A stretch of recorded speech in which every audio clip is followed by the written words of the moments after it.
আজকে আমরা সূত্র ছাড়াই কিভাবে মান নির্ণয় করা যায় সেই কৌশলটা আমরা দেখব। এখানে দেখেন a plus B equal to 12 এবং এ বি ইকুয়াল টু 35 হলে এ স্কোয়ার প্লাস বি স্কোয়ারের মান কত, এই অপশনগুলো আছে। এটা শিক্ষক নিবন্ধন, প্রাইমারি, বিসিএস সব জায়গায় আসে। তো আমরা এটাকে এ স্কোয়ার প্লাস বি স্কোয়ারের এই সূত্র দিয়ে প্রয়োগ করে বের করতে পারি, কিন্তু সূত্র ছাড়া কিন্তু আমরা আরো সহজে করতে পারি। দেখেন এখানে বলেছে এ একটি সংখ্যা, বি একটি সংখ্যা, যেটা যোগ করলে 12 হবে, আবার গুণ করলে 35 হবে। তাহলে আমরা প্রথমে যদি সূত্র ছাড়া করতে চাই তাহলে গুণের এখানে আগে যাব। কোন কোন সংখ্যা গুণ করলে 35 হয়? দেখেন এ কে যদি আমি 5 আর এটাকে যদি 7 ধরি, তাহলে এই 5 এবং 7 গুণ করলে কিন্তু 35 হচ্ছে। আবার এই এর যদি 5 এবং বি যদি 7 ধরি, তাহলে এই 7 5 12 হচ্ছে। অর্থাৎ দুইটাকে স্যাটিসফাই করে যদি এর মান 5 এবং বির মান 7 ধরি।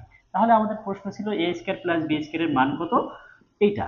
তাহলে দেখেন এ স্কয়ারের মান হচ্ছে 5 স্কয়ার আর বি স্কয়ারের মান হচ্ছে 7 স্কয়ার। তাহলে 25 এবং 49